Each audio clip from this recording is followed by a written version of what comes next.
Fala, rapaziada, seguidores do canal Buraco no Asfalto. David Silva, estamos aqui com mais um EP pra vocês. Liminha, e aí Liminha, tudo certo? Tudo. Começou a treinar? A gente fez o engajamento no último EP e a galera vai cobrar. Se você não fizer os 10k até julho... Ai, meu Deus, essa é a meta? É a meta. Ele tem uma meta, a gente tá tirando Liminha do sedentarismo, né? Boa. Esse cara... Você já ajuda psicológica? Eu acho que ele precisa, viu? Ele é um atleta virtual, por enquanto. Ah, tá. Então a gente tá migrando ele do... A gente tá tirando ele da vida virtual da bolha. Da bolha. A gente tá tirando ele do home office pro presencial de novo. Boa, só a favor. Então a gente tem uma campanha e ele... Começou ou não começou? A treinar não. Começou a mentalizar já, tá mentalizando. Ai, galera, vocês estão... Vocês são os fiscalizadores do Liminha. Então Muito fiquem bom. de olho nas redes sociais dele, que vai estar aqui na descrição do vídeo. E acompanhe que ele tem que postar os treinos dele. Muito bom. A gente tá de olho. Rapaziada, estamos aqui com mais uma convidada hoje super especial pra vocês. Eu acho que é a segunda psicóloga que a gente está trazendo no canal, só que dessa vez é uma psicóloga um pouco mais focada no quesito esportivo, no quesito de desempenho, no quesito de performance de atletas amadores e também atletas profissionais. Eu acho que a gente vai ter muita dúvida para perguntar para ela. Eu acho que esse vídeo vai ser super interessante para nós atletas de todos os tipos de modalidade, então acompanhem aí. Fiquem ligados, peguem a pipoca de vocês e vamos para mais um EP especial. Roda a vinheta.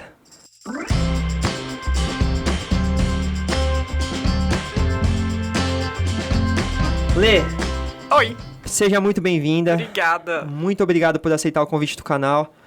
Trazer profissionais famosos aqui é difícil pra trazer no canal. Famosos? Eu sou famosa? Não tô sabendo não, hein?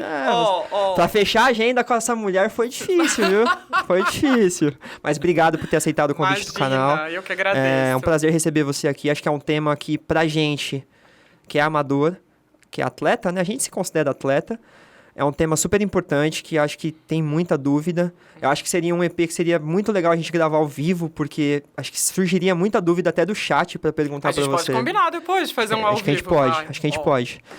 Mas, Lê, a gente sempre, agradecer novamente, a gente sempre começa pedindo pro nosso convidado se apresentar um pouquinho pros nossos seguidores aí. Só não vou contar a idade, tá? Mas o resto... Vamos lá. Obrigada pelo convite, prazer estar aqui. Eu espero que consiga esclarecer algumas dúvidas e ajudar um pouquinho vocês.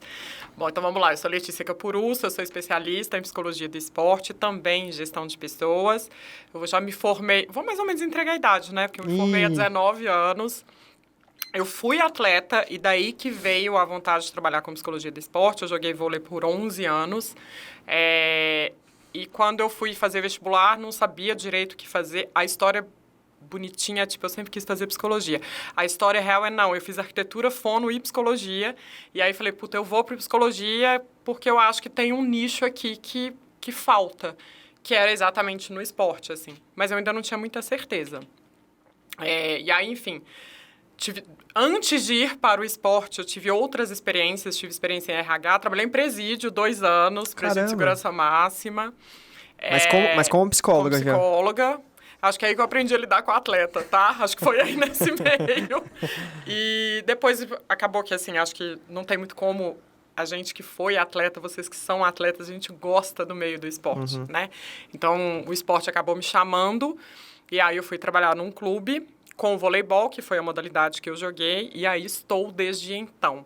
Hoje eu trabalho com atletas de várias modalidades, de várias idades, e tem atletas amadores também, que é uma delícia trabalhar de qualquer forma, né? Eu acho que a psicologia do esporte pode contribuir tanto para o atleta profissional quanto para o amador, né? É só a gente saber usar com carinho que dá tudo certo. Mas esse é um pouquinho da minha história. Aí eu já vou fazer minha primeira pergunta para você. Você, como ex-atleta profissional de vôlei, na sua época que você era atleta, já existia esse nicho? Já tinha uma pessoa que atendia vocês? Ou não? Isso é uma coisa que vem muito agora recente? A psicologia do esporte é muito recente, né? De mais ou menos 1940, por aí. Então, tem muito pouco tempo. Existia uma psicóloga para o clube inteiro. Então, a gente está falando de uma psicóloga para 280 atletas. Para atender todas as modalidades do clube? Modalidades, todos os atletas. Então, era bem assim, se der problema, vai lá, né? E aí, a gente já começa a falar um pouquinho da função da psicologia do esporte, que não é essa, né? A psicologia do esporte não é terapia. A psicologia do esporte não é para quem tá doido, né? Existe essa máxima, assim. Não é para isso. A psicologia do esporte é para melhorar a performance. Então, na minha geração, eu parei de jogar tem mais de 20 anos, não existia, não tinha, né? Tinha uma para o clube, eu nunca a vi.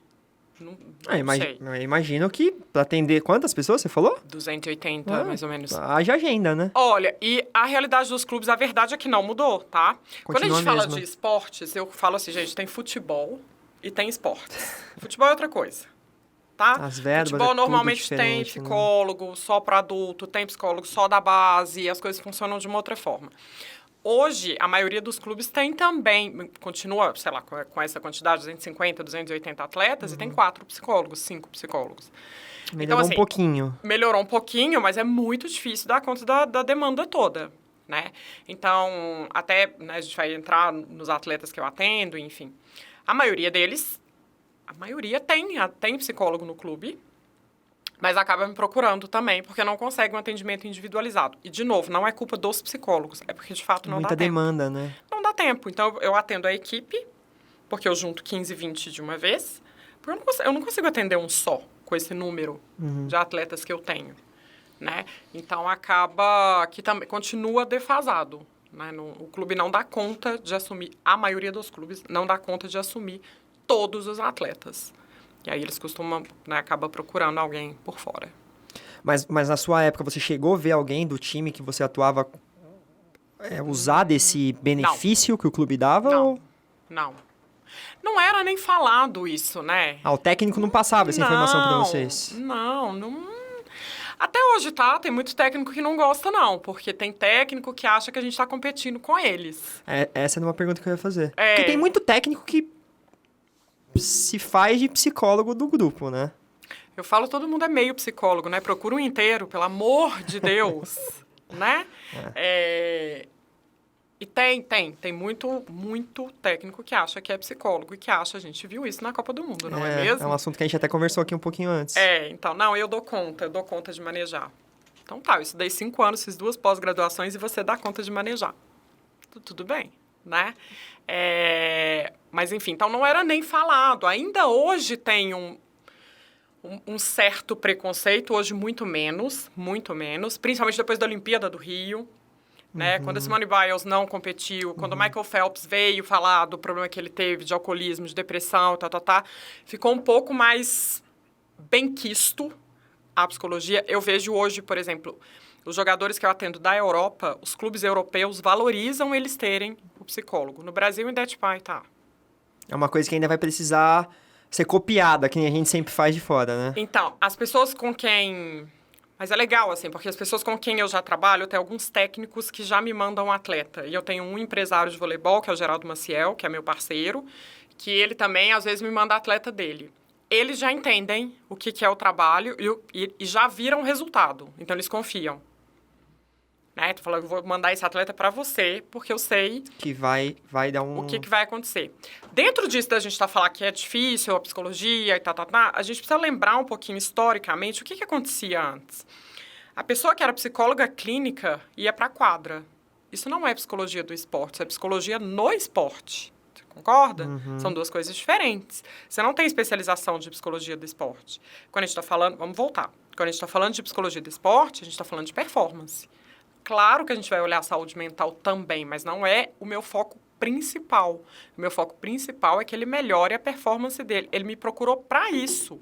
Ele não me procurou para falar da infância, dos problemas com a esposa, de como é que é a mãe, não. Ele me procurou porque ele está com algum déficit na performance dele que ele quer melhorar. Se ele quiser falar de outras coisas, ok, a gente está aqui para escutar. E as coisas normalmente estão relacionadas. Isso que eu ia te perguntar. Mas, se ele não quiser, tá tudo bem também. Não é com isso que eu vou trabalhar. Então, você fica muito mais restrita na questão de descobrir qual é essa alavanca que está faltando para ele desempenhar um pouco melhor. Exatamente. Eu descobri não, ele que vai descobrir, eu só dou o caminho, né? Mas então a gente tinha o psicólogo clínico que ia lá e ficava ouvindo. e que não tinha técnica. Porque não adianta eu te falar, olha, ansiedade é isso, isso e isso. E aí eu não te dou nenhuma técnica para controlar a ansiedade, adiantou o quê? Você fala, beleza, eu sei o que eu faço com isso. Uhum.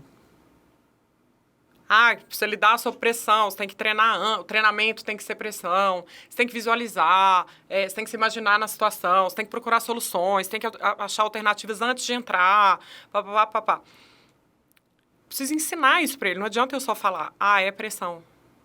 Aí ele vai falar, beleza, eu sei o que é jogar sob pressão. Como eu vou lidar com isso, Né? Então, assim, é muito diferente do que é uma terapia. Tá? A gente ensina o que é e a gente passa técnicas para que se resolva isso. Não que na terapia não tenha técnica, tá, gente? Não é isso que eu estou dizendo, não. Mas o viés é outro. A terapia, às vezes, você fica 2, 3 sessões escutando o mesmo assunto. Sim, exato. Eu não tenho tempo de fazer isso na psicologia do esporte. Porque às vezes o jogo do cara é final de semana, Não, já. e eu tenho uma temporada de 8 meses, no máximo. Você não pode ficar prolongando muito, né, os assuntos para... Eu tenho paciente meu de clínica, porque eu atendo clínica também, eu tenho paciente que está comigo há 3 anos. Eu não posso fazer isso no esporte. Se o cara está há 3 anos com o mesmo problema, manda ele embora. mesma questão... O clube vai dispensar o atleta porque ele já não está desempenhando. Exatamente. A gente precisa ser mais rápido. Certo. Eu preciso trazer resultado mais rápido. Uhum. Né? E aí, hoje, essas pessoas que conhecem, eu não tô falando só de mim, tá? Porque senão fica parecendo que eu tô achando que sou muito foda. Não sou muito foda. Mas os técnicos que conhecem trabalhos de psicólogos esportivos, que são especialistas em psicologia do esporte, eles têm valorizado bastante. Alguns pedem, inclusive. Hoje eu tenho uma liberdade muito grande, especialmente com o pessoal do vôlei. Então, várias vezes eles mandam mensagem, Lê, tô precisando que você atenda fulano de tal, olha para mim isso aqui. E os próprios empresários crescendo um pouco para isso também, para preparar, principalmente na fase de transição de 19 para 21 anos, que você de fato se torna um profissional. Que você começa a maturar um pouco melhor a cabeça do atleta, né? E é uma fase muito difícil, porque normalmente eles estão no banco. Então, você era estrela com 19, com 21 você está no banco, você está concorrendo com 1.000 pessoas, você concorria com 100. Agora são 3 mil, 4 mil. Né? Então, a gente tem dado bastante suporte. Está funcionando. Que bom. Tá funcionando. Eu sempre falo, eu faço terapia, né? Terapia. Normal. Vamos falar de terapia normal. Porque eu mesmo, se eu falar pra você que atleta não é normal. Vou falar pra você que se eu falar que eu conhecia a terapia ligada à performance do esporte, eu ia estar mentindo. Eu sei que nos grandes clubes isso possivelmente deveria ter, mas eu nunca tinha conhecido uma psicóloga direcionada para essa área de performance. Aí vai minha pergunta, quando você decidiu entrar nessa área, lá atrás, foi porque você sentiu esse gap, essa falta, na época que você era jogadora, ou foi uma coisa que você mesmo dentro da Lê falou assim, nossa, eu quero fazer isso? Eu acho que foi as duas coisas, assim, eu queria muito estar dentro do esporte. Eu corri hoje, viu, gente? Antes de vir pra cá, eu corri. Tá vendo, né, Liminha? Deixar claro. Olha aí. Que hora você correu, Lê? Só pra gente falar pra esse menino. 6 não, eu acordei 5h45 pra correr hoje. Ai, Liminha, tá anotado. Seu vagabundo. Brilhei. Vagabundo. Então, eu sempre gostei do meio do esporte, assim. Eu gosto de assistir futebol, eu gosto de assistir basquete. Eu gosto. E aí, acho que tinha essa necessidade de continuar ali. E talvez eu não tenha feito isso logo no início, exatamente porque eu já tinha ficado 11 anos dentro do esporte. E aí, quando você para, fala assim, nossa, não quero fazer mais nada. Não quero pensar em esporte, eu não quero viver outra vida, eu quero fazer outra coisa. Mas o DNA é do esporte, né? Então, a gente acaba voltando. Então, acho que juntou um pouquinho a minha vontade de continuar dentro do esporte com a necessidade dos atletas também, né? Então, casou aí, bonitinho. Deu certo. Certo. Lê, Eu posso falar só uma coisa que a gente estava falando da clínica com vamos psicologia lá. do esporte, Claro, que é deve. um negócio legal, Deve. assim, da gente falar? É tão diferente, mas é tão diferente que tem vários testes que são usados na clínica que não são válidos para a psicologia do esporte. Por exemplo, acompanha comigo. Se eu vou fazer um teste de estresse, normal, tá? A gente tá aqui no trabalho, vamos fazer um teste, você tá estressado, se eu tô estressado. A gente tem uma escala lá, beleza? Só que a gente não sabe que o cara tá nos playoffs de uma Superliga, ou ele tá faltando 5 dias pra maratona. Como é que vai dar o teste de estresse dele? Alto. Não tem como. Por isso eu falo, atleta não é normal. Nem para teste é normal. O teste tem que ser validado especificamente para atleta. Se a gente fala de resiliência, pessoas que não são atletas têm um nível de resiliência. Atleta tem muito mais resiliência. porque você machuca, porque você é mandado embora, porque você não conseguiu cumprir o que você queria, porque você foi na maratona e não deu certo, porque você perdeu o voo, às vezes, e não conseguiu chegar. Seu equipamento foi extraviado. Entendeu? Aí, talvez, você fale assim, nossa, mas é resiliente demais, quase bobo. Não é. É pelo contrário. É um ponto positivo dele. E uma das coisas, por que eu gosto de reforçar isso? Primeiro, para entender que, né, quem da psicologia estiver acompanhando, entender que teste normal não pode ser aplicado para atletas, tem que ver se ele foi validado para atleta, tá? E para a gente entender também toda essa diferença, sabe? De não é normal. A vida do atleta é muito diferente. A rotina do atleta é muito diferente. Mesmo que sejam atletas amadores. Quando você vai para uma maratona, provavelmente 2 meses antes da maratona, sua vida muda muito. Nossa. Basicamente, você não tem vida. Fim de vida social. Social é aquilo. É comer, dormir e treinar. E trabalhar, óbvio, né? Então, muda muito. E quando a gente está falando dessas características também, que eu gostaria de reforçar, a gente tem muito atleta que depois que para, não sabe o que faz da vida. E não sabe nem se apresentar. E isso deveria ser um diferencial empresarial. Eles sabem muito melhor lidar com a equipe, eles sabem muito melhor lidar sob pressão, prazo, conviver em grupo, são muito mais resilientes. São vantagens competitivas do mercado de trabalho, que muitas vezes eles não conseguem. Que a gente também trabalha isso na psicologia do esporte, quando a gente está falando de encerramento de carreira. Então, né? então tem esse nicho de mercado também de atendimento de profissionais que estão largando o esporte. Tem. O que eu faço daqui para frente? Eu esqueci o livro. Eu escrevi um capítulo de livro, eu vou mandar para vocês depois, falando exatamente sobre isso, a aposentadoria do atleta. Né? Poxa, o que ele legal. faz? Porque pensa, a vida inteira você foi a Letícia, jogadora de vôlei. Então, você vai no shopping, as pessoas te conhecem, você sai, as pessoas sabem quem você é, né? Enfim, você tem um lugar ali. Aí você para de jogar, você é o quê? Você deixou de ser inserida naquele meio que você... Você é ex. A palavra a gente ex... ser ex-namorado o resto da vida. É mais ou menos isso, você é ex. A palavra ex fica marcada, né? E normalmente, você não tem outro assunto a não ser o esporte. Nossa, Lê, eu sofro com isso, viu? Eu já cheguei a perder até amigos, porque você vai nos lugares e você... Não, é verdade, você só sabe falar daquilo. Aí se a pessoa não fala daquilo... Aí você não você tem vira assunto. você vira o chato. O chato que só fala de corrida, que só fala de esporte, que só fala de treino. Nossa, isso é outro assunto que eu não imaginava, que havia esse atendimento para a transição... Transição de carreira. Existe. Caraca. Hoje existe até na CBV, que é a Confederação Brasileira de Vôlei, existe alguns projetos de profissionalização de ex-atletas olímpicos. Então, que eles aprendem algumas outras coisas, que eles são orientados, tem convênios com faculdades, eles são orientados para começar essa nova carreira, né? Mesmo que seja dentro do esporte, enfim, aí eles escolhem lá o que eles querem fazer. Já existe essa orientação. Porque é muito difícil. Quantas vezes a gente viu ex-jogadores alcoólatras que perdem tudo que... Né, se perde mesmo. Ou ficam muito gordos, ou ficam muito fora do padrão. Porque é isso, assim, de repente você não é mais nada. Então o cara meio que abre a mão de viver, assim, né? E não tem assunto, não faz parte da sua roda. Você é casado, por exemplo, você sai com a sua esposa, antes você era o fodão lá, jogador, corredor, blá. Agora você é o ex e você não interagia com os outros maridos, porque você nunca estava ali, concorda? Você está viajando, você está jogando, você está se preparando, você está descansando. E agora você vai falar sobre o quê?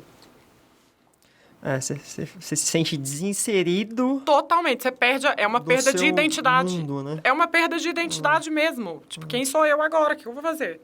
Exatamente o que eu comentei agora. Você, quando... Não sou um ex-corredor, mas quando eu tô no meio de pessoas que não correm, você se sente meio deslocado, assim, porque, pô, o que eu vou falar? O que eu falo? Eu não sei se eu vou saber responder o que eles estão falando, então... eu imagino que para quem é atleta profissional, esse encerramento de carreira, eu acho que é muito primordial ter esse acompanhamento de vocês. É muito difícil. Para mim, a fase mais difícil do atleta é encerrar. É saber a hora de encerrar. Essa é a minha próxima pergunta para você. Qual da sua carreira, que você já é uma carreira longa, qual das fases pro atleta é pior? Pior não, mais difícil fazer esse acompanhamento? No início, quando você está fazendo essa transição que você falou do juniores, né, da formação de base pro profissional, durante, quando ele está no ápice da performance dele, ou esse encerramento de carreira? Quando você vê que o atleta precisa mais de você? Putz, o precisar mais é relativo, tá? Eu diria que, porque assim, cada um vai precisar num momento. Eu diria que o mais difícil que eu percebo é entender a hora de parar. Tem muito atleta que passa do limite físico e passa do limite psicológico porque não entende que tem que parar. Mas, cara, deu. Entende que deu? E aí você vai jogar em time de terceira divisão, e aí você vai jogar no campeonato árabe, e aí você vai tentar correr e você vai lesionar, né? E aí você fica frustração atrás de frustração, que é pior ainda. É muito mais difícil, né? Então, eu Lidar com esse acho... encerramento é pior, então. Eu acho o encerramento mais difícil. Mais difícil para o atleta entender que, tipo, cara, você começou com 10 anos a fazer isso e acabou. Acabou. O fim é complicado, Deu. né? Você pode puxar outras coisas. Hoje, por exemplo, essa história de podcast tem ajudado muito. Tem muito ex-atleta que faz podcast, que né, enfim, tem os videocasts, e que são comentaristas. Mas quantos? É mínimo, né? Perto mínimo. do mundo. É mínimo. Então, eu acho bem complicado. Entender mesmo. Falar assim, cara, acabou, deu pra mim. É isso. E vamos lembrar, assim, a gente estava falando de relacionamentos, né? Normalmente, um atleta de alto rendimento, vamos supor que ele é muito bom, ele vai até uns 45, sendo otimista, tá? É bem otimista. Otimista. Se cuidando muito, né? No alto rendimento, 45. Fechou? Uhum. Com 45, ele encerrou a carreira dele, certo? Eu provavelmente estou no auge da minha. Com 45. É isso mesmo. Ou seja, se você conseguir fazer um trabalho bem feito com ele de encerramento, ele tá no ápice, no final de uma carreira esportiva e no ápice de uma nova carreira. Mas ele tem que começar do zero a nova carreira, né? Ele não sabe nada. Ele vai começar de novo. Claro que é possível. Hoje, outra coisa que é muito importante a gente falar. Hoje tem EAD, né, gente? Então, é mais fácil para eles estudarem, é mais fácil para... Se reinserir, né, no mercado. Para ter exatamente, ter uma formação, né? Você consegue fazer inglês, EAD, você consegue fazer algumas outras coisas, né? É mais possível. Mas fato é também que a maioria dos atletas não quer, tá? Não quer. Aconteceu uma cena em um clube que eu trabalhei que foi oferecido bolsas de estudo para os atletas, porque um dos patrocinadores é uma universidade. E aí eles tinham que preencher uma ficha e era isso. Preenche a ficha, o curso que você quer, e daí você vai concorrer à bolsa, tá? Não quer dizer que você vai ter, mas você vai concorrer. A única pessoa que se inscreveu foi um atleta de 41 anos. A molecada, nenhuma que sabia disso. Ninguém. É porque eu acho que eles se prendem muito nisso, né, Leide? Da questão de ter o sucesso na carreira do esporte, ser bem remunerado e achar que nunca vai precisar, né? Pois é, mas aí a gente também precisa lembrar, né? Primeiro, o esporte é ingrato. Você pode ter uma lesão e encerrar sua carreira. Você pode ser muito bom e não ser convocado. Você pode ter uma lesão no auge da sua carreira e o que você faz? Dou um exemplo para vocês. O Samuel era um jogador de vôlei que foi da seleção brasileira, que quem acompanha o vôlei vai lembrar que o Giba dizia que era o substituto do Giba. Ele foi para a Rússia, teve uma lesão no ombro, parou de jogar com 24, 25 anos. Encerrou a carreira mesmo? Acabou. Caramba. Muito novo, né? E aí? Não estudou? Tá estudando agora. Eu tô contando o caso até porque ele voltou a estudar e tal. Tá fazendo educação física e tal. Mas assim, vou pra onde? Faço o quê? É um caminho muito bom, mas muito incerto também, né, do esporte. E o esporte tem uma coisa muito diferente de qualquer outra carreira, né? Eu posso estar aqui, tô na psicologia e falar assim, gente, vou tirar um ano sabático. Não vou trabalhar esse ano. Ou vou trabalhar menos, tá? Daqui a um ano eu volto. Você não pode fazer isso no esporte, não? Ficar um ano fora, você... Não, você não pode ficar 3 meses fora. Um ano fora, você... Ave Maria. Você praticamente deixou de existir pro esporte. É terrível a carreira do atleta profissional. Não é fácil. Quando os meninos... Eu tenho muito atleta adolescente. Quando eles vêm, às vezes tenho bailarinas, a gente estava falando aqui em off, né? Bailarinas, que às vezes com 8, 9 anos, que já estão dançando mesmo, quase que profissional. Eu falo, você tem certeza? Eu vou te explicar o que é ser atleta. Porque muita gente não sabe também. Olha só, a vida de atleta é isso aqui. Você quer mesmo? Tem gente que enxerga só a parte boa do ser atleta, né? E o que acontece muito, quando esses meninos começam em clubes, qualquer que seja a modalidade, você começa novo, foi o que aconteceu comigo também, tá? Na hora que a gente vê, a gente tá no adulto. Você não percebe. Você vai fazendo. Você não para pra pensar se é isso que eu quero ou não é isso que eu quero. Será que é a vida de atleta que eu quero? Porque essa é a única vida que você sabe viver. Você não sabe como é que é a outra. É só aquilo ali. Então, você precisa entender o que é a vida de atleta. É o tal do... Eu sempre falo com eles, tá pronto pro não posso, tenho treino? Porque é isso que vai acontecer na sua vida.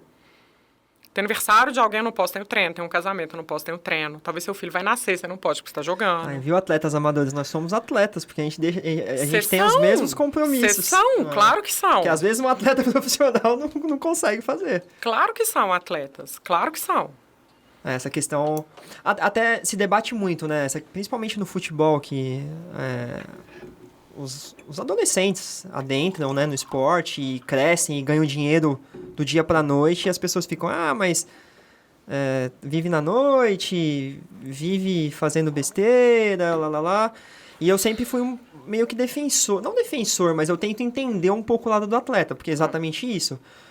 Ele perde a infância para viver em prol do esporte, para conseguir uma carreira, que é o que ele quer seguir. E quando ele cresce muito rápido, acho que ele deslumbra um pouco a cabeça dele, né? Acho que isso é uma coisa que vocês também têm que conversar com eles, né? Porque o dinheiro vem fácil, as mulheres vêm fácil, os homens vêm fácil para as mulheres atletas. Vem mulher pra mulher, vem homem pra homem, vem tudo. Os convites pras festas, né? Acho que é muita coisa. Abre muita porta. A carga emocional em cima de... não tem eu acho que é muito difícil ter um psicológico controlado pra você saber lidar com isso, né, Lê? É difícil. É muito difícil. Mas aí eu falo da diferença de jogador e atleta. Né? O jogador vai pra balada, vai pegar um monte de mulher, um monte de homem, sei lá, porque o atleta não. O atleta sabe o compromisso que ele tem. Não tô dizendo que nunca não, tá, gente? Esse cara tá de folga e foi pra uma balada e no outro dia ele não treina. Ok. Tá tudo certo, né? A gente também não vai falar assim, não pode beber, não pode... Isso não existe. A gente vive um mundo real. O cara vai sair, ele vai jantar com os amigos, ele vai tomar um vinho, ele vai tomar uma cerveja, ele vai fazer um churrasco pra casa do Ronaldinho, vai fazer sei lá o quê, né? Mas isso como rotina, isso não é atleta, isso é jogador. E provavelmente a carreira vai ser curta. Provavelmente. Porque o corpo não perdoa. Uma das coisas mais importantes para o atleta é o descanso. Sem descanso, você não tem recuperação muscular. Estou falando nem só do psicológico. Você não recupera músculo. Como é que você faz? A chance de lesão é muito maior, né? Uma hora vai gritar. E não vai gritar quando você tem 20. Vai gritar quando você estiver lá... Vai gritar lá nos 26, 27. Aí começa a machuca toda hora.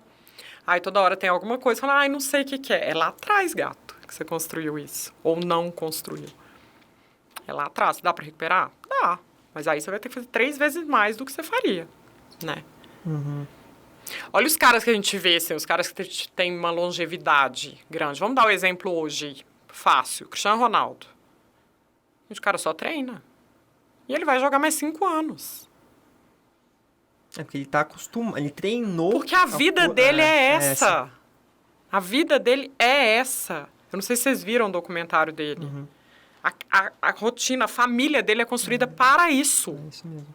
Até o filho dele, né? Até o filho. O filho já vive a rotina. Não, o filho já tem tanquinho, né? Bem louco. Acorda e já faz 300 abdominais. Mas entende? E também não acho que tem que ser como o Cristiano Ronaldo. Não é isso que eu tô dizendo. Tem um meio termo aí. Mas você vê... Não sei, a maioria dos caras que a gente vê que vão muito longe são estruturados. Por que atleta casa novo? Pra ficar na rédea ali, na rédea curta, pra você seguir Você concorda que é mais fácil você manter uma rotina? Você tem uma mulher aí, né? Entende? Porque homem, vamos falar a verdade. Ao mesmo tempo... Nós somos mais desleixados que elas. Isso é uma... Fato. Se a gente não tiver alguém ali controlando... Parece que a gente gosta de ser controlado, hein?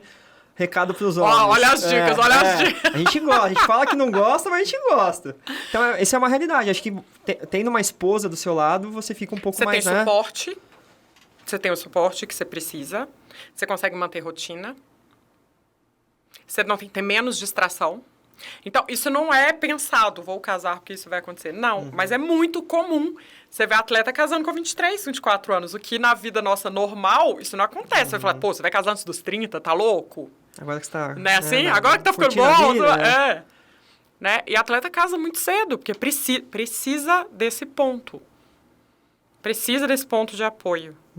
Precisa ter. essa rotina, essa calmaria, assim. Uma das coisas da psicologia do esporte, outra curiosidade, que talvez vocês não saibam. Muitas vezes a gente conversa com os maridos e com as esposas. Ah, vocês chegam a... Sim. Imagina, você ser marido, esposa de atleta. Ó, eu vou te falar que é um cargo que deve ser duro, hein? E tem hora que eu falo assim, cara, você não pode brigar, pelo amor de Deus, assim. Essa semaninha aqui, dá uma segurada. Tá de TPM, mas segura, né? Segura. É muito difícil também. Pensa, quando a gente está falando... Eu vou falar mais do vôlei, porque é o que eu mais trabalho, tá? Então, a temporada das Superligas são 8 meses. O cara fica 8 meses viajando. A menina fica 8 meses viajando. Aí você tem filho. Porque sua vida não para. Aí você quer levar filho na escola, buscar da escola, ir para inglês, quem fica, né? E o atleta tá viajando. É difícil para os dois. Só que o atleta foi a escolha dele. Sim. E o marido e a esposa, não. Normalmente, as mulheres de atleta não têm outra profissão.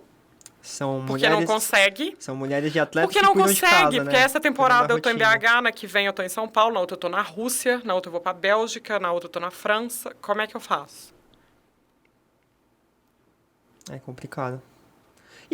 Olha, minha pergunta, e para preparar a cabeça desse profissional para uma mudança drástica? Vamos falar de país, assim. Não nem falar de estado, porque por mais que você sofra algumas, né, intercorrências aí de regionais, mas é menos. Não, o estado é tranquilo. É mais tranquilo. É. Mas como você trata essa questão? Putz, eu tô jogando em São Paulo, vôlei, e vou agora jogar num clube russo, que tem Aconteceu isso clima, agora. comida, cultura, é tudo diferente. Como que você trabalha isso na cabeça do profissional? Tá, primeiro, o ideal é a gente saber antes, tá?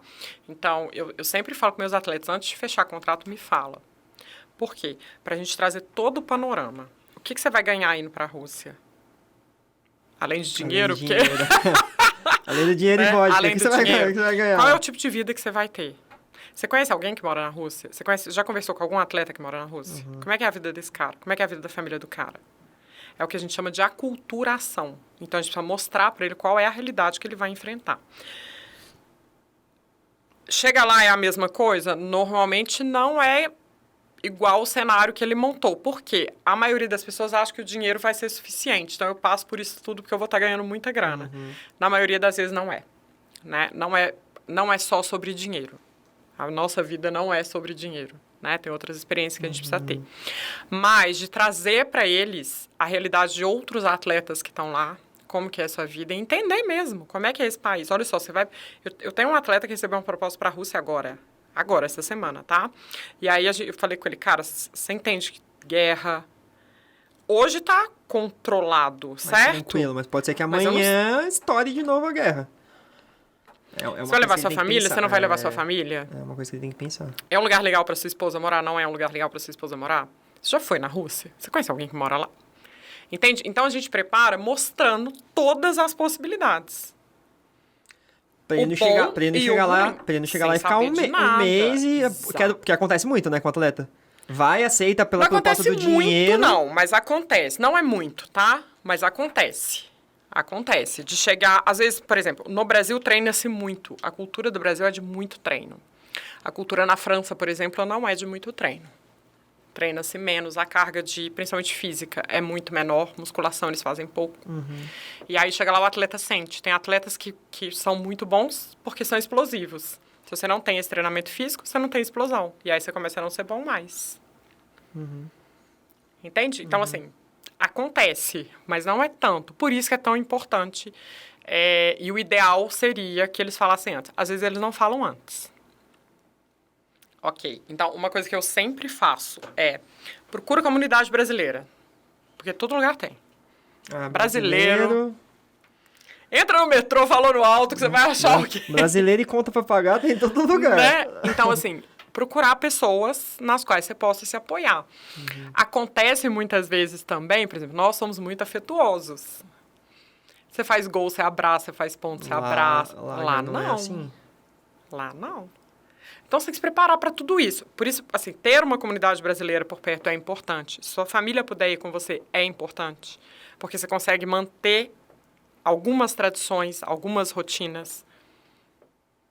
Eu tenho jogador na Arábia que não tem Natal. Nossa, deve ser outro país que é... Aí o cara fala, e aí, Lê? E eu falo, o que você vai fazer no Natal? Não sei. Eu falei, cara, você vai no mercado, você vai comprar um frango, você vai assar um frango, você vai fazer farofa. Sabe, assim, porque precisa, faz parte da nossa tradição. Faz parte do que a gente é. Não é porque é uma tradição, a gente é isso. Vamos procurar outros brasileiros que tem por aí, vamos entrar. E às vezes eu falo, entra no Instagram, cara, e procura brasileiro que tá por aí, chama. Vamos passar Natal junto, vamos fazer não sei o quê. No vôlei isso é muito comum, tá? O pessoal que tá na Itália sempre passa junto. O pessoal da Europa passa muito junto. Mas precisa ter essas referências. É difícil preparar, principalmente para esses países mais complicados, né? A gente tem, por exemplo, tem o caso de atletas gays que vão para países homofóbicos. E aí? Nossa. E aí vai levar o companheiro, a companheira, ou não vai levar? Vai levar falando que é amiga? Vai levar falando que é amigo? Como é que vai ser? Assunto legal, porque vamos falar recente, de um tempo pra cá, a questão do gênero sexual começou a ser um pouco mais aberto pro público, porque a aceitação hoje tá um pouco, né, mais tranquila. Você já chegou a fazer algum trabalho com o grupo, com o time de aceitação? Porque a gente sabe que tem muito preconceito ainda, né? Você já chegou a fazer algum trabalho nesse tipo ou só diretamente com o atleta para ele entender e... Posso falar muito rasgado? Pode. Eu não vou fazer esse tipo de trabalho porque isso é crime, eu vou denunciar. Se você é homofóbico, você vai ser denunciado, querido. Eu não vou ficar trabalhando e te ensinar. Mas algum atleta já chegou a te procurar? Já aconteceu quando eu estava no clube que um atleta foi demitido, né? Que teve uma grande repercussão. Um atleta do vôlei que foi demitido por essa questão. E é inegociável. A gente tem coisa que a gente não negocia. Se ele quiser para o meu consultório tratar, vamos lá. Ele é preconceituoso, tá? Para deixar bem claro aqui. Mas isso é crime. Dentro de um clube é crime, dentro da escola é crime, dentro do elevador é crime, dentro de qualquer lugar é crime. Eu não tenho que conversar com ele. E eu acho que é por isso, né, Lê, que tem muito atleta que prefere se calar. Ficar quieto, né? Porque sabe que vai sofrer uma repressão do clube, do treinador. Principalmente no futebol. Basquete também é mais difícil os caras assumirem. Porque eu acho que é um esporte de contato, é esporte de força. É um esporte que é muito... Não é só do masculino, mas traz masculinidade. E a gente tem um outro fenômeno. A homossexualidade feminina é mais aceita do que a masculina, né? Infelizmente, é engraçado, acho que né? até a população masculina enxerga com um pouco mais de clareza, né? Não, a feminina, para a universidade, para o homem, a mulher com outra mulher é quase um fetiche, se não é um fetiche. Isso mesmo. Mas o homem contra o homem não pode. Né? Então, assim, só para deixar claro, aconteceu dentro... E assim, gente, para todo mundo que estiver ouvindo, cara, aconteceu em algum lugar, não é conversar, é denunciar, desculpa. Como é racismo, como é xenofobia, denuncia. Não tem papo. Você quer se tratar depois, a gente trata depois desse assunto. Com você, preconceituoso. Tá? Porque eu não tenho que conversar. Eu vou conversar o quê com você? Não, querido, vem cá, você tem que aceitar. Meu amor. E eu te fiz exatamente essa pergunta porque no vôlei eu vi que tá um pouco mais, né? Que nem você falou que o futebol é muito difícil. No vôlei tá um pouco mais, eu acho, né? Olhando de fora, assim. Tá um pouco mais tranquila essa questão de se assumir de verdade. Tá, e o vôlei a gente tem a primeira atleta trans, né? Que é a Tiffany, maravilhosa. Que é incrível, uma mulher incrível. Que tive o prazer de fazer uma live com ela. Ela é sensacional. Teve algumas questões no início? Teve, mas hoje não há discussão sobre a importância da Tiffany, sobre o papel que ela representa não só para o voleibol, o papel que ela representa para o Brasil, em termos de educação, em termos de representatividade, né? Então, assim, foi bem aceita, é bem aceita.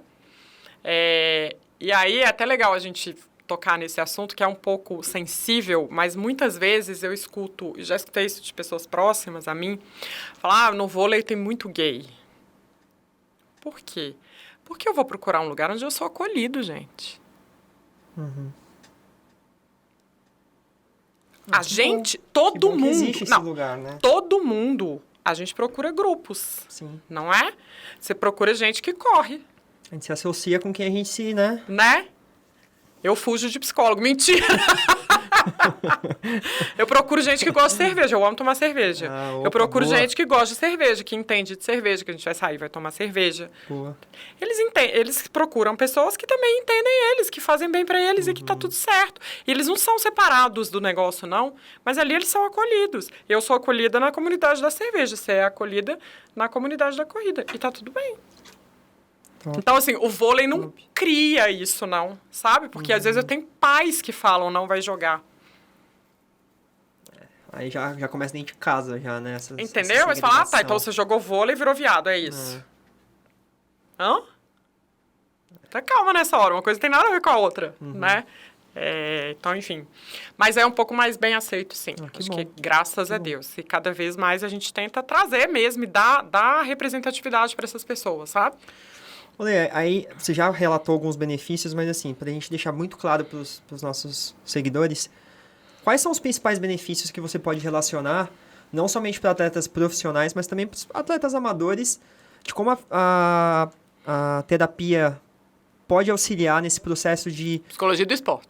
Vamos lá. A psicologia do esporte pode auxiliar não só no ganho de performance, mas também para você levar uma vida melhor dentro de um esporte que você pratique. Então, na verdade, só tem benefícios, né? Primeiro que é o aumento de performance mesmo, tá? Quando a gente entende aonde a gente está, para onde a gente está indo, quais são nossas metas, quais são nossos objetivos, fica mais fácil chegar nesse lugar, né? Então, a gente ter meta traçada, a gente ter objetivo traçado e a gente entender como que a gente vai chegar lá, porque às vezes eu tenho uma meta, mas eu não sei como. E dentro da psicologia, a gente vai desenvolver esse caminho para você. E a gente constrói, eu vou chamar de atalhos, eu não gosto muito dessa palavra não, mas é isso. Às vezes as pessoas falam, todo atleta precisa de psicologia do esporte. Eu tenho um grande amigo que é o Serginho, que foi líbero do SADA, e um dia ele me perguntou isso. O Serginho foi o melhor do mundo, não sei quantas vezes, enfim, ele é incrível. E ele falou, Lê, você acha que todo mundo precisa de psicólogo do esporte? Eu falei, não acho que todo mundo precisa, mas talvez se você tivesse, seu caminho teria sido mais curto. Porque coisas que você demorou tempos para desenvolver, você teria desenvolvido mais rápido. Quando a gente fala de atenção, de concentração, de visualização, de mentalização, de ansiedade pré-prova, né? De lidar com a adversidade, de lidar com pressão, saber comunicar. Hoje, por exemplo, uma das coisas que eu vejo é atleta que não sabe comunicar com o técnico. E aí passa 10 anos sem saber comunicar. Se tivesse feito no primeiro ano, cara... Muita coisa teria sido mais fácil, né? Entende? Por que eu estou falando de comunicação? Porque fala assim, às vezes você não sabe o que o técnico espera de você, porque você nunca perguntou para ele. Você me contratou, o que você quer de mim? Qual é o seu objetivo comigo? Por que você me contratou? Deixa eu entender. Por quê? Se eu sei o que ele quer, eu sei o que eu preciso entregar para ele, certo? Então, ele contratou a Letícia, porque a Letícia bloqueia muito bem, e o passe dela é ótimo, vamos supor. Então, eu vou investir nisso, cara, porque é isso que ele quer de mim. Ele me contratou por causa disso. Por que eu vou ficar insistindo no saque? A gente sempre vai ter que melhorar tudo, blá, blá, blá. Mas por que eu vou ficar insistindo num fundamento que não é o que ele espera de mim?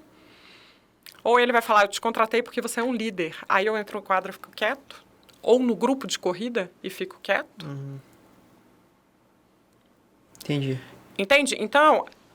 A sua carreira pode ser mais fácil e mais rápido. Menos difícil, porque mais fácil não é. Menos difícil com menos sofrimento. Às vezes a gente traz uma visão diferente da mesma coisa que o atleta está passando. Muitas vezes. O técnico não gosta de mim. Peraí, não gosta de você? Vamos ver seus números? Vamos analisar número? Por que você está no banco? Vem cá. Vamos assistir junto? Vamos ver suas reações em quadra? Vamos entender como é que você está fazendo? Putz, você não acha que está entrando muito acelerado em quadra? Tem que diminuir um pouquinho. E às vezes não percebe. Tá? Então, assim, encurtar o caminho, ter resultado mais rápido, vamos falar assim. Tá? Você chegar na alta performance mais rápido. Acho que esse é o grande benefício da psicologia do esporte, com menos sofrimento e um pouco mais rápido. Você acelera a sua maturação. Olê, aí uma pergunta mais ligada pro meu esporte, que é a corrida. Corrida, e para quem assiste a gente também que pratica triatlon, ou então só natação ou só bike. Você acha que tem muita lesão que pode estar correlacionada com a parte psicológica do atleta? Não acho não, tenho certeza. Tem bastante. A gente falou aqui de ansiedade, de pressão e tal. Você tá ansioso, você trava. Você trava, você não faz o movimento certo. Certo? Uhum. É simples assim. Tô sentindo pressionado, mesma coisa. Eu começo a prestar atenção. O meu foco se distrai. Você começa a olhar para os lados. Passa um passarinho, você vê, né? Aí você tropeça. Aí você bate na raia. Aí você perde a passada. Aí, entende? Uhum. Então, assim, muita lesão. E o excesso também, tá? Quando você está concentrado demais. Porque, assim, quando você está concentrado de menos, o seu foco de atenção abre. E aí você vê qualquer coisa aqui. Quando você está no hiperfoco, ele fecha. E aí você não consegue ver aqui do lado. E aí, tipo, vamos falar de corrida. Quando você vai correndo e você bate em alguém que está do lado, que você não vê. Quando você está normal, você consegue ter a visão lateral aqui, Sim. ó. Tá, vou encostar. A não ser na largada, né? Que vai todo mundo. Não é isso? Mas depois você consegue ver. Sim. Mas quando você está muito aqui, você não vê mais. Tá? Então, o excesso, o pouco e o excesso. As duas coisas. Podem te fazer lesionar. Porque se você não tá vendo, você tromba e cai. Na bike, você pode ir indo pro lado, bater no asfalto, enfim. No meio-fio. Pode. Você não tá vendo. Você cai num buraco. E é uma coisa que também uma pergunta pessoal minha, que eu acho que tem muita gente que tá do outro lado lá que também com certeza deve passar. O que a gente pode fazer para aliviar um pouco essa tensão pré-competição, pré-prova? Porque a gente estava conversando aqui antes, né? Acho que, vamos falar que 90% da sociedade hoje deve sofrer com um pouquinho de ansiedade, né? A gente é ansioso para Doença ganhar. do século, né? A gente é ansioso para ganhar, ansioso para ver se vai dar certo, se vai dar errado. E eu mesmo, quando eu tenho uma competição muito importante, eu acabo, vamos falar das maratonas que a gente corre, eu acabo ficando muito ansioso. Principalmente quando chega, a prova geralmente é domingo. Quando Sexta-feira! E falar, mas os melhores sonos, os principais sonos são de quinta e sexta, porque sábado geralmente você vai estar um pouco mais, né? Ansioso mesmo. O que a gente pode fazer durante o processo? Eu não digo nem nesses dias antes, porque eu sei que é um pouco mais puxado pro nosso psicológico, mas o que a gente pode tentar trabalhar de uma maneira para ficar um pouco mais leve essa ansiedade? Tá. Primeira coisa mais básica é manter rotina, tá? Rotina de horário de dormir, rotina de sono mesmo, de alimentação, mantém. Mantém o plano, não sai do plano. É muito importante a gente lembrar do nosso treino. Por que a gente fica ansioso? A gente fica ansioso a maioria das vezes, fala, como é que vai ser? Será que eu vou conseguir? Vou dar conta? Vou fazer o tempo que eu quero? Não sei o quê. Lembra lá do seu treino. Você fez seu treino bem? Você deu 100% no seu treino? Porque a prova é o treino. A prova é resultado do treino. Não vai chegar na hora da prova e o The Flash vai baixar em você e você vai sair... Isso não vai acontecer. Treinou, se você treinou, você vai conseguir executar, né? Lembra das metas que você estabeleceu lá atrás e que você conseguiu, porque senão você não ia fazer a prova. Lembra do quanto está preparado para aquilo. Valoriza o seu processo. E uma coisa muito importante, por que você corre? Olha, eu corro porque eu acho que a coisa que me dá mais prazer na vida hoje é correr. Acho que é a sensação de liberdade mais forte que eu tenho é correr. E eu falo que é a terapia gratuita que eu posso fazer. Então, lógico, não querendo comparar que a corrida supere uma terapia, sim. mas eu acho que é um momento comigo mesmo que eu consigo estar ali, sabe, pensando, sabe, cuidando da minha saúde. E por que você vai ficar nervoso para fazer a coisa que você mais ama na vida? E aí, é a minha próxima pergunta, porque eu acho que...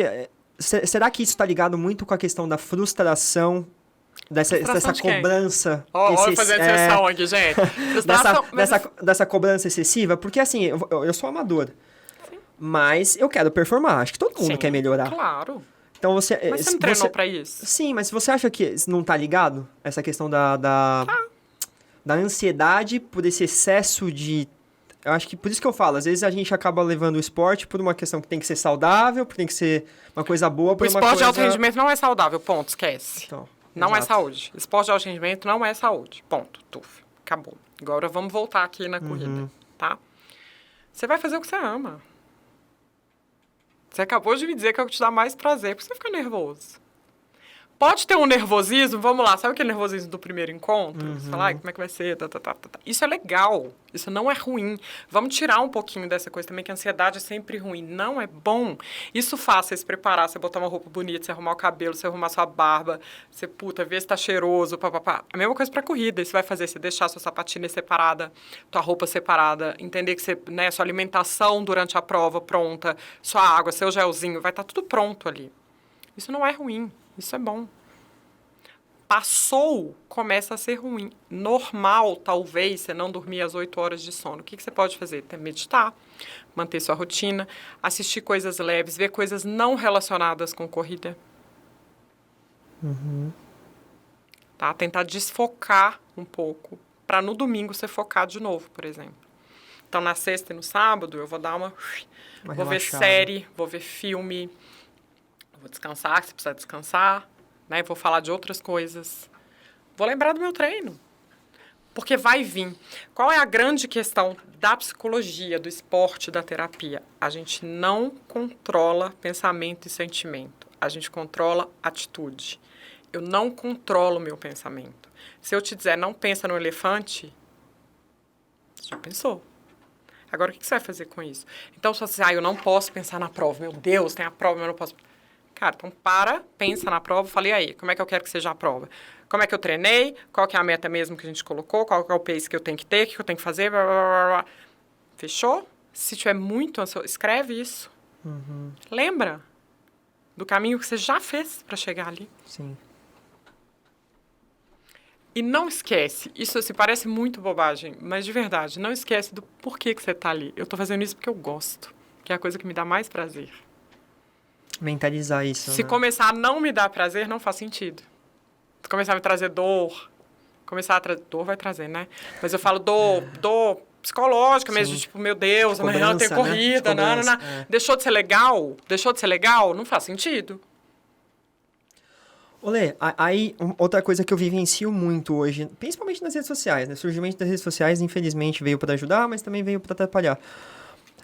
Aí eu vou te fazer uma pergunta correlacionada.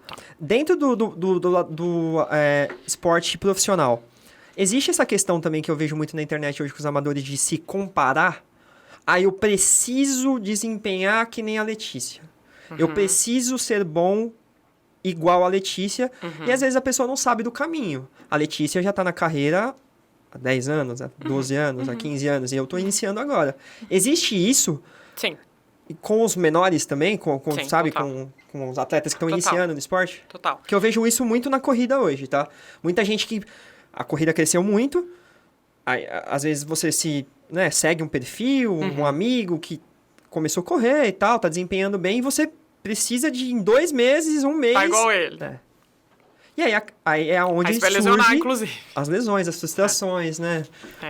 Existe, assim, a comparação é quase... inevitável no ser humano, a gente acaba se comparando. O que a gente tem que começar a transformar, e eu não acho que a comparação seja todo ruim também, não. Vou explicar por quê. Porque a gente tem que transformar a comparação em inspiração, que são 2 coisas diferentes. Então, eu comecei a correr agora, e eu tenho, sei lá, o João que corre... Vou falar do meu atleta que correu lá 50 quilômetros agora, né? Eu estava contando aqui antes, viu, gente? Que tem um atleta meu que correu 50 quilômetros. E esse ano vai correr 100. E aí eu quero ser igual a ele. Cara, primeiro, eu tenho as mesmas características que ele para ser igual a ele? Não. O que eu tenho de bom? Porque eu posso olhar o que ele tem de bom e que eu gostaria de ser igual a ele. Ok, mas e o que eu tenho de bom? E que ele não vai ser igual a mim nisso? Exemplo, besta, quanto você mede? 1,65. Eu meço 1,83. Quase um anão. A minha passada é maior do que a sua. Talvez para eu ter velocidade seja mais fácil. Certo? Sim. Eu vou dar menos... Nem velocidade, resistência. Eu vou dar menos passada do que você. Isso é uma vantagem para mim. Com certeza. Você vai conseguir crescer 20 centímetros para ficar do meu tamanho? Eu queria. Essa fórmula eu não consigo inventar ainda. Mas você não vai conseguir. Então, o que você pode falar? Putz, eu queria ter esse tempo da Lê. Suponhamos, tá? Que eu esteja melhor do que você. Eu queria ter o tempo da Lê. Mas você vai falar, o tamanho dela eu não consigo. O que eu consigo fazer? Deixa eu ver. Como que ela treina? Com quem que ela treina? Há quanto tempo ela treina? O que ela faz de diferente? Isso sim. Isso eu posso ver. O que os grandes atletas fazem de diferente? Então, o Cristiano Ronaldo, o Hulk, sou atleticana, tá, gente? Aí o Hulk tem a câmera hiperbárica dele, blá, blá, blá, blá, blá. Claro que, né, a gente está falando de coisas muito caras, mas a Alê tem nutricionista, ela faz acompanhamento com fisioterapeuta, né? A gente estava falando, vou repetir, deste meu atleta, ele tem nutricionista, ele tem 2 físios, ele tem eu que acompanho, e tem mais alguma coisa que eu estou esquecendo. Ele tem massagista também. E o treinador. E o treinador. Então, assim, eu posso esperar, eu, Letícia, que corro sozinha no Parque do Ibirapuera, vou ter o mesmo desempenho que ele? Muito provavelmente não. Então, primeiro, adequar a sua realidade. Aonde que eu posso chegar? Entender a sua característica. E, gente, pelo amor de Deus, comece a colocar meta pequena. Meta por semana, meta por mês. Não é para falar daqui a 1 ano eu vou correr, não sei o quê. Daqui a 1 ano, meu amor, eu não sei nem onde que eu tô. Não sei se eu vou poder estar correndo. Então, ainda. assim, eu corro hoje, Letícia, real, tá? Eu corro 6 a 8 quilômetros. Que meu médico não escute. Mas eu corro 6 a 8 quilômetros. Eu não vou correr 21 no mês que vem. Mas talvez se eu tiver uma preparação de 6 meses, eu consiga correr 21. É isso que eu tenho que pensar.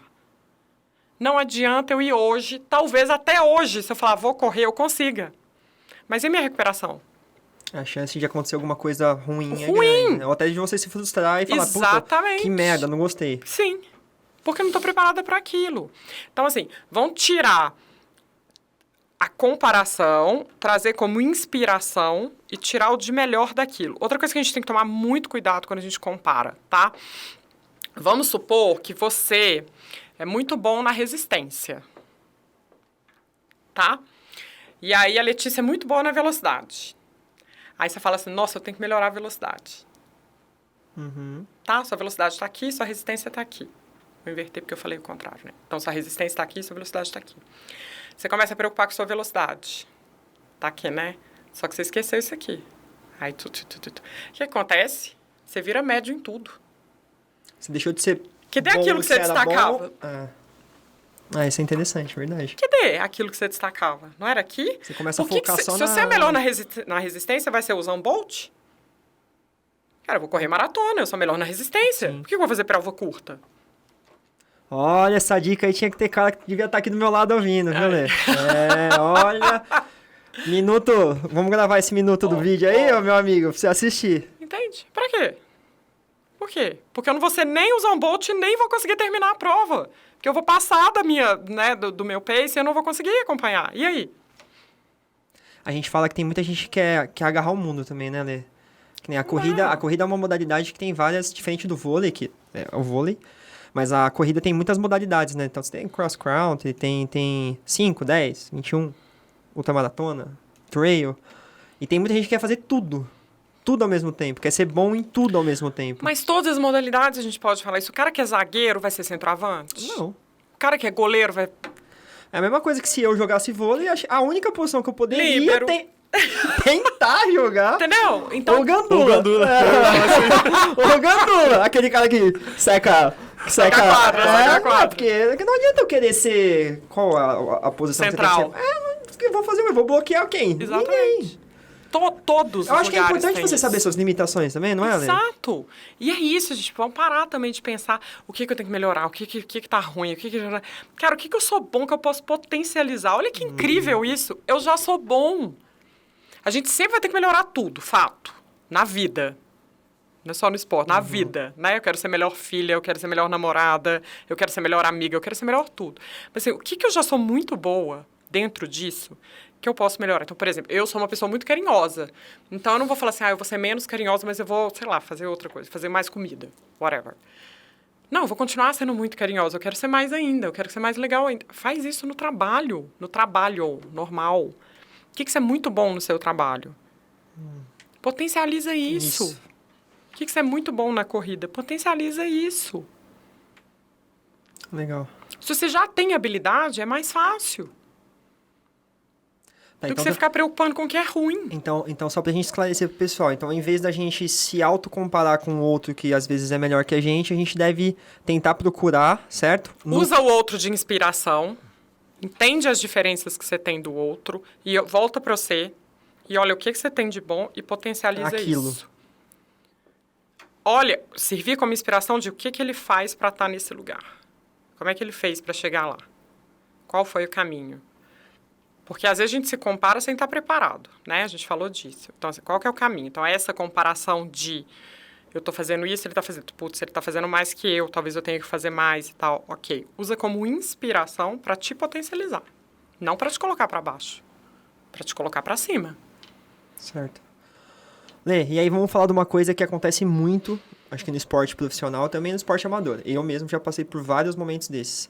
Como lidar com a frustração de não alcançar o objetivo que você quer alcançar? Tcharam! Gente, frustração é parte da vida. Frustração, a vida do atleta é frustração. Você vai receber muito mais não do que sim. Primeira coisa que o atleta precisa entender, de novo, de qualquer modalidade, você vai errar. E é a maior dualidade do atleta. A gente tem que tentar ser perfeito, sabendo que a gente não vai conseguir. Nunca. Lidar com a frustração é, primeiro, não enfia a cabeça na frustração, é entender aonde eu errei e como que eu vou corrigir. O nosso foco não é no erro, é na solução. Por que eu não terminei a prova? Porque eu dormi mal, porque eu comi mal, porque eu não treinei bem, porque eu briguei com meu namorado ontem e aí eu estava mal. O que aconteceu? Para que na próxima a gente elimine isso. Né? Uma coisa que é muito legal de vocês fazerem, eu faço isso com meus atletas, corredores e triatletas, é escrever antes da prova. O que você fez, como é que foi sua prova e as sensações que você teve depois da prova. Por quê? Você está falando de frustração, certo? Normalmente, quando as coisas dão errado, que a gente para pensar, não é? Sim. Porque quando a gente tá na zona de conforto ali, a gente tá achando que tá tudo certo, Mas né? não tem zona de conforto de atleta. A gente acha que tem, né? Mas vamos lá. Então, deu merda, eu paro para pensar. Eu ganhei, eu ponho a medalhinha e vou para minha casa. Qual performance que você quer repetir? Você quer repetir a que você ganhou? Sim. E por que você está mentalizando a que você errou? A que não foi boa? Olha que louco, porque você está reproduzindo, está treinando o que deu errado. Você não está treinando o que deu certo. Por que eu gosto de anotar? Para a hora, né, quando a gente estiver na preparação de novo, falar assim, olha aqui, isso aqui que você fez na última prova que deu certo. Foi isso aqui. Lembra? Da prova que você foi bem, que você bateu o tempo, você foi melhor do que esperava. Essa rotina aqui que a gente seguiu. Vamos repetir. Ai, da outra vez eu dormi mal e deu errado. Tá bom. E o que você fez de certo? O errado você já sabe que não pode fazer de novo, certo? Mas, de novo, eu falei de focar no que você é... Voltamos na no assunto potencialidade, anterior, né? focar no que você é bom. E, assim, gente, lembra disso. A gente tem que repetir o que deu certo.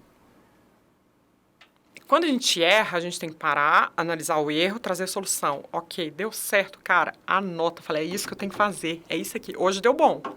Hoje meu treino foi foda. O que eu fiz antes do treino? A preparação começa no treino, não é na prova. Como é que eu me preparo para o treino? Eu tenho rotina de preparação para o treino? Ou no dia da prova eu resolvo escutar uma música que eu nem sei se vai dar certo ou não, porque eu não sei que reação que ela vai ter para mim. Porque o que funciona para mim pode não funcionar para você. Ou eu já faço isso no treino. Ou seja, é importante o atleta amador ou profissional ter uma rotina de preparação Óbvio. nos treinos já Óbvio. e não executar só no dia do grande desafio. Você né? já percebeu que às vezes a gente vai pro treino sem pensar no que a gente vai treinar? Às vezes tem gente que nem olha. Que nem a gente Nem treina olha a com- planilha. A gente treina com planilha. Aham. Às vezes... e aí, você tem que treino? Não, nem vi. É muito comum isso. Então, assim, Nem antes de sei. sair de casa, na hora que você tá no carro, dá uma olhada. Tá, hoje é longo, hoje tem que fazer tal coisa. Tá, como é que eu vou fazer? Então, o pace tem que ser esse, tem que correr assim, tem que fazer... beleza. Então, agora eu vou começar. Você não chega correndo, não? Ou não deveria. Então, na sua opinião, esse planejamento pré-treino faz claro. toda a diferença no resultado final Mas quando você chegar lá na prova, certo? totalmente. Porque qual dá o desespero, às vezes, antes da prova? O que eu faço antes da prova? Não sei o quê. Cara, você vai fazer a mesma coisa que você fazia antes do treino. Não tem diferença nenhuma. Aliás, ao contrário, a prova é a hora de divertir. É a hora do sininho, it's showtime, sabe? Assim, agora vai, cara. Você treinou 3 meses pra isso, 4 meses, 1 ano, 10 anos. Vai lá. Se joga nisso. Se joga no que você está fazendo.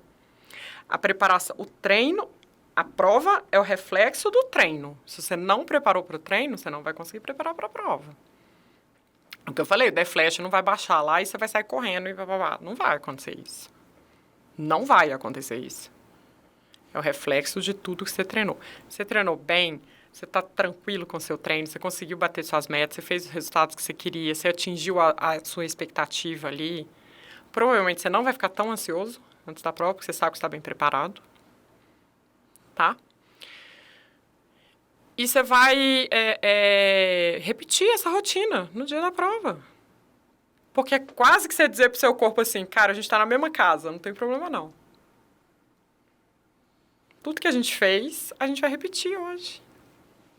É isso. Não tem segredo, não tem... Eu adoraria falar assim, gente, eu tenho uma fórmula aqui pra vocês. Não é. É mais simples do que parece, sabe? Uhum. É mais simples.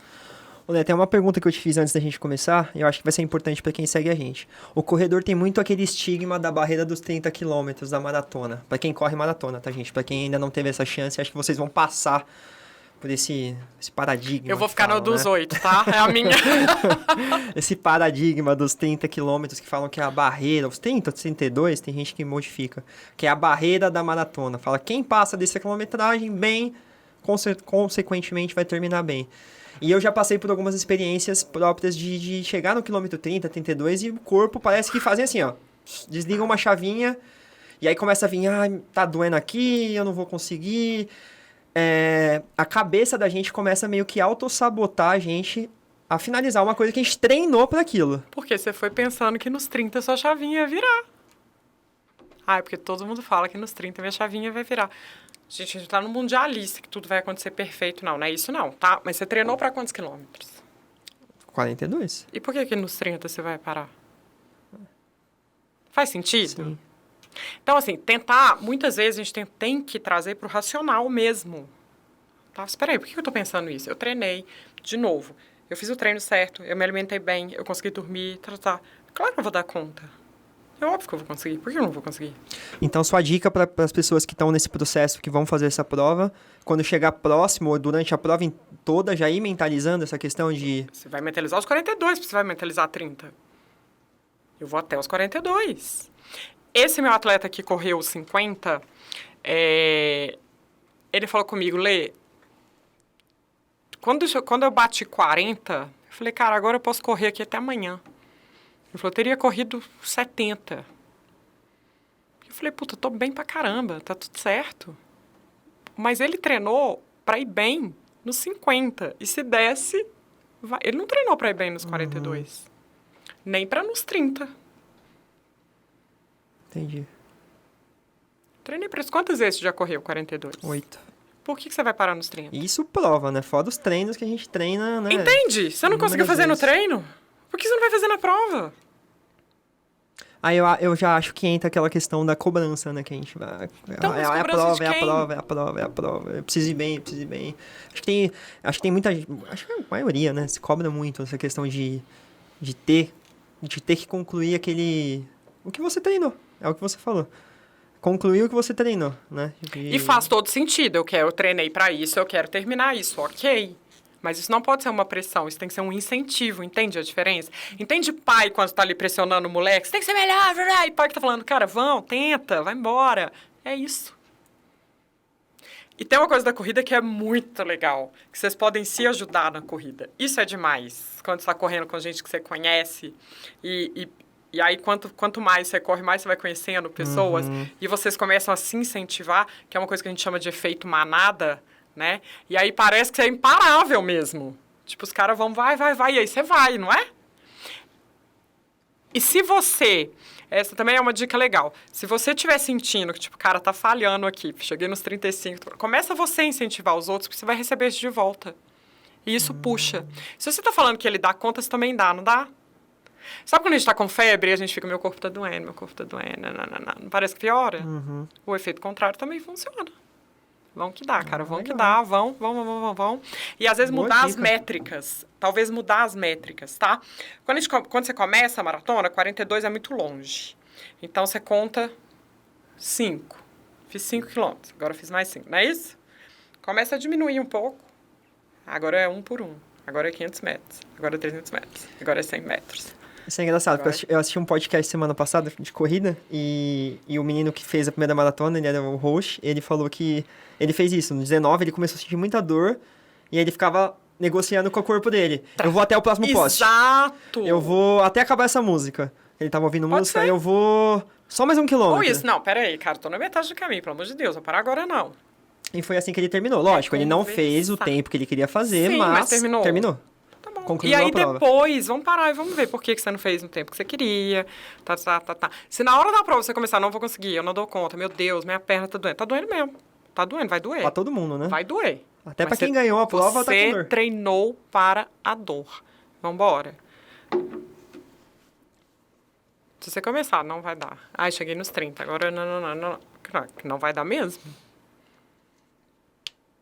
Show. Se você lembra, Show. eu treinei pra isso, meus treinos foram bons, eu já consegui fazer isso antes. Não faz nenhum sentido eu não conseguir fazer isso agora. Vão? Show. Corredores, ó, muita dica, ó. Estamos recebendo aqui uma sessão gratuita com uma profissional gabaritada do esporte, hein? Fiquem atentos aí em todas as dicas. Lê, pra gente... E rapidinho, e uma coisa que é legal também é vocês visualizarem vocês terminando a prova. Isso é muito legal. Antes de começar até, sabe? Já começa... Pensa, puta, imagina a hora que eu chegar lá, a sensação que eu vou ter. Por isso é bom também saber das outras provas, porque vocês sempre falam assim, eu tava com muita dor, eu tava exausto, não sei o quê. Mas é uma sensação, tipo, meu Deus, né? Como dever cumprir, eu tô muito feliz, tá. Lembra disso antes de sair para a prova. Na hora que você estiver lá na linha, na largada, você fala, cara, é essa sensação que eu vou ter a hora que eu terminar. É isso que eu quero. Lembra Show. disso. Show. Tá? Beleza. Porque isso vai... Na hora que você falar, não dá conta, você fala, puta, mas eu quero sentir aquilo que eu senti da outra vez. Aí ajuda. Lê, pra gente se encaminhar pros finalmente aqui, isso é uma coisa de... Pode ser que você fale, não, você tá errado. Mas por que a sua área ainda não é tão acessível para todas as pessoas? Ninguém conhece, nem eu falo. Eu mesmo não conhecia que tinha uma profissional ligada para a questão de performance.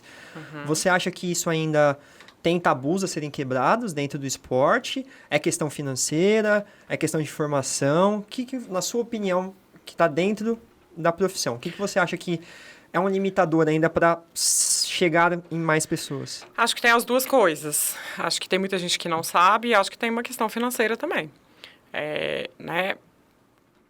Infelizmente, as pessoas às vezes esquecem que o treinamento mental é tão importante quanto o físico, o técnico e o tático. Ok. Né? E existe essa história mesmo de... Hoje, acho que até as pessoas sabem mais, mas não conhecem quem fez, não veem os resultados, sabe? Assim, mesmo atletas que fazem acompanhamento, muitas vezes eles esquecem de falar sobre. Eu puxo a orelha dos meus direto, falo, cara, fala, não precisa falar meu nome, mas fala que você faz acompanhamento, fala que você teve alguém, porque é importante. Ontem a gente fez a live com a Carol Gattas. Pô, a Carol Gattas está com 41 anos jogando seleção brasileira e ela falou da importância de ter o acompanhamento. Isso traz mais gente, isso faz ser mais conhecido. E acho que também de nós profissionais, duas coisas. Primeiro, parar de brigar entre profissionais, né? Lutar um pouco mais pela nossa profissão. E psicólogos, gente, agora eu vou fazer um desabafo aqui. Psicólogo tem uma mania... Não, tem uma mania de se botar para baixo, sabe? De não se valorizar mesmo. Eu vejo colegas cobrando valores ridículos, assim. Não estou dizendo que tem que ser muito caro, não. Mas, assim, a gente tem que valorizar o nosso trabalho, sabe? A gente tem que mostrar que a gente é, sim, importante, que a gente dá, sim, resultado. Que o que você está me pagando é investimento. Você está investindo em você. E que eu vou te trazer coisas. E aí, também, do nosso lado, a gente tem que estudar mais. O psicólogo tem que estudar mais, tem que estar mais preparado, tem que traz resultado que vai funcionar. Tá? Então, assim, falta o conhecimento, falta gente competente, que, de fato, tem especialização. Para quem não sabe, gente, tem muita gente que fala, eu sou especialista. De onde você tirou isso, querido? Porque para ser especialista tem que fazer uma prova no CRP e passar nessa prova. Não é só dizer que é especialista, não. Você tem que ter pós-graduação, você tem que ter passado na prova, o conselho tem que ir lá e assinar, falar, ela é mesmo especialista. Tá? Então, assim, falta gente boa ainda, melhorou bastante o cenário, falta divulgar, falta a gente se valorizar e falta dinheiro. O clube não vai deixar de ter um fisioterapeuta para ter um psicólogo, por exemplo. Né? E a gente entende isso. Ok, aí a gente vai por outros caminhos e vamos chegar. Mas a gente se valorizar também é fundamental. Eu acho que, pelo que você disse agora, Lê, acho que falta muito o entendimento, não só do clube, do atleta, do treinador, de entender que as duas coisas caminham juntas, né? Juntas. A parte física técnica, com a parte tática, mental. Total. Total. É isso. Se a gente está falando de alta performance, não tem como separar. E ainda vou ser mais ousada, tá? Eu trabalho junto com o Rainer, que é um psicólogo do esporte, que trabalha dentro da Mercedes, na Alemanha, porque ele está levando os preceitos da psicologia de alto rendimento para dentro da Mercedes, que é alta performance, certo? Então, ele trabalha com os executivos da Mercedes. Poxa, que legal. Ele trabalha com os executivos da Mercedes, técnicas de psicologia do esporte. Uma pergunta. Você está tendo de performance. A sua especialização é mais ligada ao esporte? Ou você também chega a tratar performance dentro do mercado corporativo? Então, eu também tenho especialização em gestão de pessoas. Então, trabalho com corporativo menos, tá? Porque meu negócio é o esporte mesmo. Mas, às vezes, a gente faz palestra de tentar mostrar esse lado, assim, o que o esporte pode te ensinar para a sua vida corporativa. Porque o esporte ensina muito. Gente, eu tenho uma frase que eu sempre falo, que para mim o esporte vai salvar o mundo. Esporte forma cidadão, esporte mostra educação, esporte desenvolve habilidades. Assim, eu acho que bom que a Ana Moser está aí no Ministério, tomara que ela faça um belo trabalho, porque o esporte forma caráter, né? Cara, é sensacional. Não conheço outra coisa. Arte, de uma forma geral, né? Mas o esporte, para mim, não sei, eu vivo para isso, eu respiro esporte e eu acho que a gente pode formar muita gente boa dentro do esporte. Show de bola! Ó, 1h13 já gravado, o bate-papo tá muito bom. Vamos ter que fazer... Liminha, já pode agendar a etapa 2. Nós vamos fazer o ao vivo agora. Vamos fazer o teste do ao vivo que eu quero... Eu acho que vai ter muita dúvida, Lê. Vamos fazer. É um assunto que acho que a gente poderia ficar aqui. A gente ficou conversando, acho que 40 minutos antes. É verdade. 1h13 agora. Então, Lê, a gente começou no último EP. Uma coisa legal que eu vi num podcast, eu achei legal. Deus. É um bate-pronto. Perguntas rápidas, respostas rápidas pra gente finalizar. Tá bom, vamos lá. Corrida ou vôlei? Correr pra jogar bem. Minas ou São Paulo? Para morar São Paulo, para comer Minas.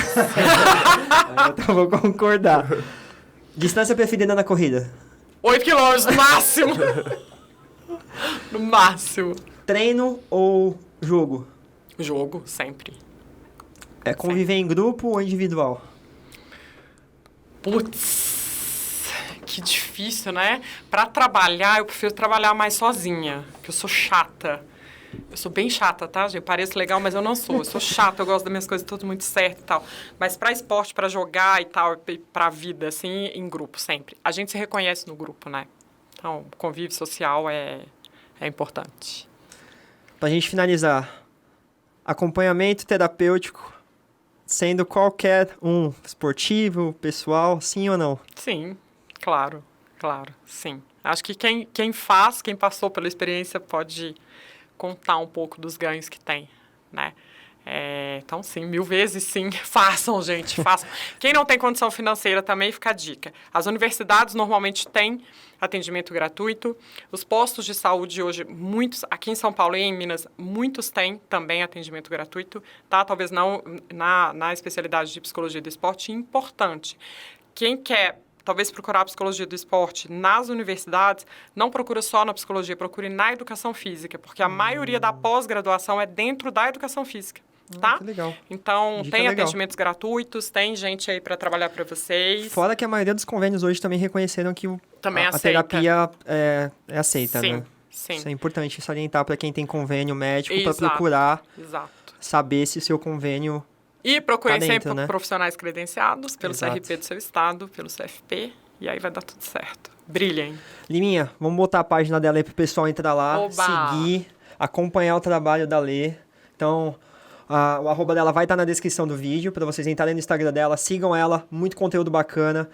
Fora a página do Instagram dela, a gente também tem o YouTube, ou YouTube. Entrem lá, sigam ela, vejam os vídeos, acho que vai ter muito conteúdo bacana para vocês que estão ligados ao esporte. Aí ela faz muita live com profissionais aí do esporte mesmo, que estão lá no dia a dia mesmo, da performance máxima. Sim. Máxima que pra gente que tá na corrida de rua, no triatlo, na bicicleta, na natação, na caminhada, eu acho que são formas de inspiração pra gente melhorar, pra gente crescer, não só pessoalmente, mas como no esporte também. Sim. Lê, Isso aí.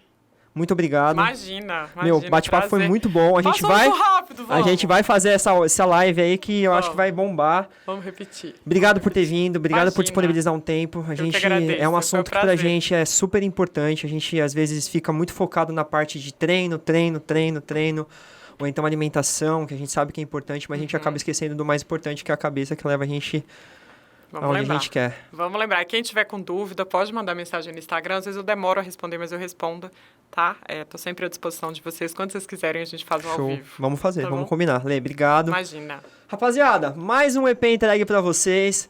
Novamente eu tô aqui sozinho, porque eu acho que o Darley foi promovido a dono do canal, então eu tô aqui representando a sociedade trabalhadora brasileira. Então, não esqueçam de compartilhar esse vídeo com o maior número de pessoas possíveis. Eu acho que tem muita gente que vocês conhecem que deve estar passando por um momento difícil no esporte, que não conhece a profissão da Lê. Acho importante, entrem em contato com ela. Quem tiver condição, façam contato com ela. Eu acho legal, ela vai tentar fazer um encaixe na agenda dela para atender vocês. Não esqueçam de curtir o vídeo, super importante, disseminar o vídeo para o maior número de pessoas possíveis. E fiquem ligados no canal, que tem muita gente legal vindo aqui ainda, muito assunto. A gente vai sempre tentar trazer profissionais gabaritados, que às vezes a gente não conhece, e muita gente com história legal para vocês. Certo, rapaziada? Tamo aí, sigam o canal, continuem correndo, continuem se exercitando e tamo junto. Valeu, Lê. De nada.